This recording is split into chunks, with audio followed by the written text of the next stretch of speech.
मित्रों, आज भारतीय जनता पार्टी के हजारों कार्यकर्ता हिंसा की भेंट चढ़े। कईयों ने तो जान गंवाई, कई अपाहिज हुए, कईयों के घर जल गए। हम तो हिंसा के भुक्तभोगी है। हिंसा फैलाने वाला गठबंधन अगर कोई है तो एक घमंडिया गठबंधन है, इंडी अलायंस है। भाई और बहनों, ये कांग्रेस का शासन था। आजादी के वक्त कांग्रेस ही देश की ओर से नेगोशिएट करती, तब ही देश का विभाजन हुआ। और आज भी कांग्रेस की विभाजनकारी प्रवृत्ति राजनीतिक फायदे के लिए कम नहीं हुई। अभी कांग्रेस के नेता ने कहा कि इस देश के 2 टुकड़े होने चाहिए। खुलेआम देश के 2 टुकड़े करने की बात करते हैं। कांग्रेस पार्टी इस स्टेटमेंट से कन्नी भी नहीं काटती है। ये बताता है कि कांग्रेस पार्टी इसका समर्थन करती। मां भारती का अपमान करने वाले जॉर्ज पुनिया का कांग्रेस के राजकुमार आशीर्वाद लेते हैं। जॉर्ज सोरेस जो भारत विरोधी है, वो उनका समर्थन करता है। कोयम्बतूर बम ब्लास्ट को इंडी अलायंस इसके गुनहगारों को रिहा कर देती है। और कांग्रेस के नेता पाकिस्तान में जाकर मोदी जी को हटाने के लिए पाकिस्तान की मदद मांगते हैं। पाकिस्तान की मदद मांगते हैं।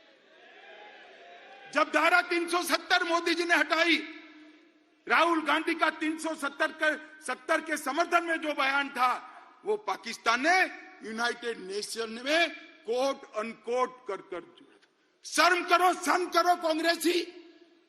आपके देश के खिलाफ आप विदेश में जाकर बोलते हो। देश के प्रधानमंत्री, देश की संसद, देश के लोकतंत्र की निंदा विदेश में जाकर करते हो। और धारा 370 जैसी महत्वपूर्ण चीज को आपने पाकिस्तान को यूएन में हथियार देकर देशद्रोह का एक उदाहरण सेट किया है मित्रों। और मैं देश की जनता को कहता हूं, ये विभाजनकारी प्रवृत्ति जो आजादी के वक्त थी, वो आज भी वहां पर है, उसमें कोई परिवर्तन नहीं हुआ। मित्रों, अभी एक कांग्रेस के शहजादे को किसी ने एक भाषण लिखकर दे दिया है। उनका तय है, हर भाषण वो 9 महीने तक बोलते ही रहेंगे। 9 महीने के बाद स्क्रिप्ट बदलता है, ये तय है उनका। अभी उनके हाथ में ओबीसी का भाषण किसी ने थमा दिया है। हर जगह ओबीसी पूछते हैं, हर सवाल ओबीसी के लिए। मैं इनको कहना चाहता हूं, भाई अच्छा ट्यूटर रख लो, अच्छा शिक्षक रख लो, और कांग्रेस पार्टी ने ओबीसी के लिए क्या किया है उसका जरा अध्ययन कर लो। आप जो बोल रहे हो वो आपके ही खिलाफ जा रहा है। मैं आज आप सभी को बताना चाहता हूं, 1957 में काका साहेब कालेलकर कमेटी ने पिछड़ों के लिए रिपोर्ट दिया। कांग्रेस पार्टी ने इसको कभी इंप्लीमेंट नहीं किया। मंडल आयोग बना 1980 में। मंडल आयोग को इंदिरा गांधी ने ठंडे बस्ते में डाल दिया। 1990 में जब इंप्लीमेंटेशन की बारी आई, विपक्ष के नेता नाते राजीव गांधी ने पार्लियामेंट में इसका विरोध किया। और मित्रों, ओडिशा में और जवाहरलाल जी ने 1951 में जातिवादी सर्वे का विरोध किया था। और भारतीय जनता पार्टी ने क्या किया? मैं पिछड़ा समाज की बात करता हूं, बड़े गौरव के साथ बात करता हूं मित्रों। हमने इस देश को गौरव हो इस तरह से अति पिछड़ी जाति का प्रधानमंत्री देने का काम भारतीय जनता पार्टी ने किया। आज देश में पहला मंत्रिमंडल ऐसा है मोदी जी का, जिसमें 27 मंत्री ओबीसी है। राज्यों को ओबीसी की सूची का संशोधन करने का अधिकार मोदी जी ने दिया। केंद्रीय विद्यालय, नवोदय विद्यालय, सैनिक स्कूल और मेडिकल इंजीनियरिंग के दाखिलों में 27% आरक्षण पहली बार नरेंद्र मोदी जी ने दिया। ओबीसी की छात्रवृत्ति में 33% की वृद्धि नरेंद्र मोदी जी ने की। आईआईटी में ओबीसी छात्रों की ट्यूशन फी को माफ करने का निर्णय देश के प्रधानमंत्री नरेंद्र मोदी ने किया। नीट की परीक्षा में ओबीसी बच्चों का पहली बार अगर आरक्षण हुआ तो नरेंद्र मोदी जी ने किया। पेट्रोल पंप और गैस की एजेंसियों में 27% पिछड़ा वर्ग को आरक्षण देने का काम नरेंद्र मोदी जी ने किया।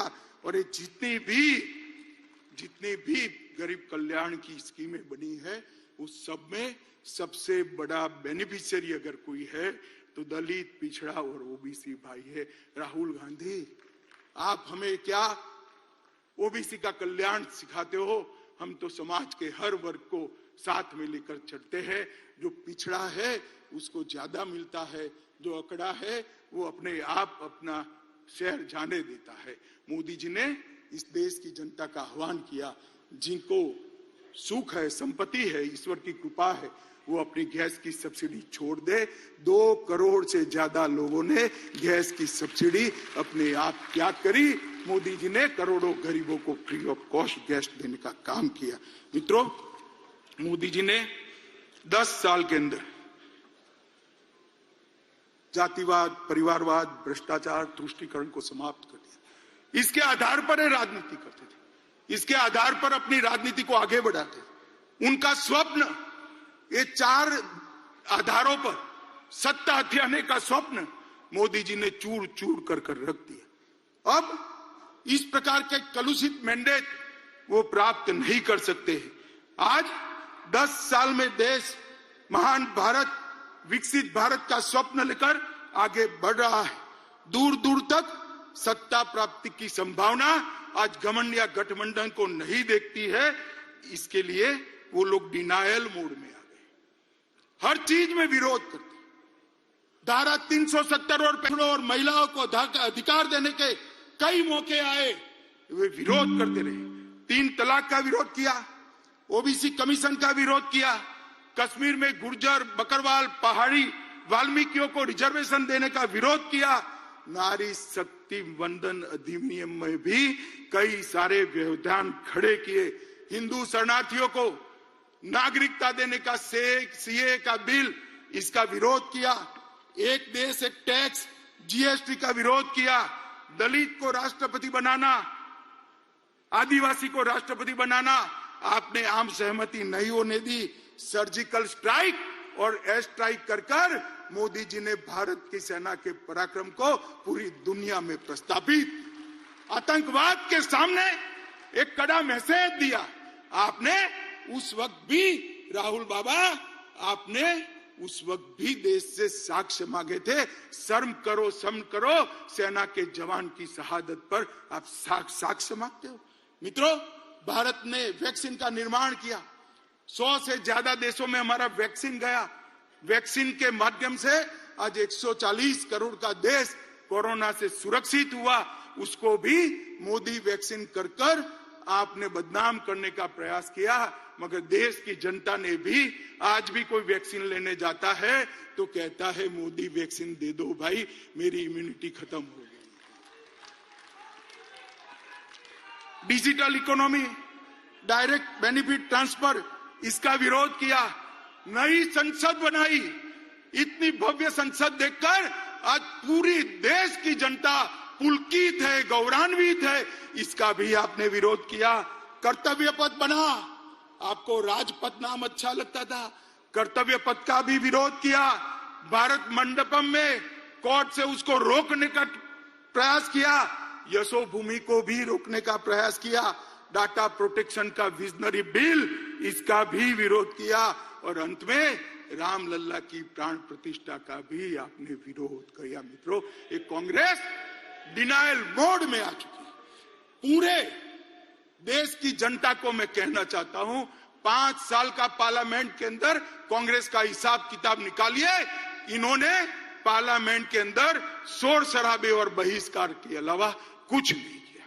हम भी विपक्ष में रहे, 10 साल तक बैठे, आगे पूरा जीवन विपक्ष में। हम रचनात्मक विपक्ष की भूमिका निभाते, अच्छा है उसका समर्थन करते थे। और आपके भ्रष्टाचार को भी हमने उजागर किया।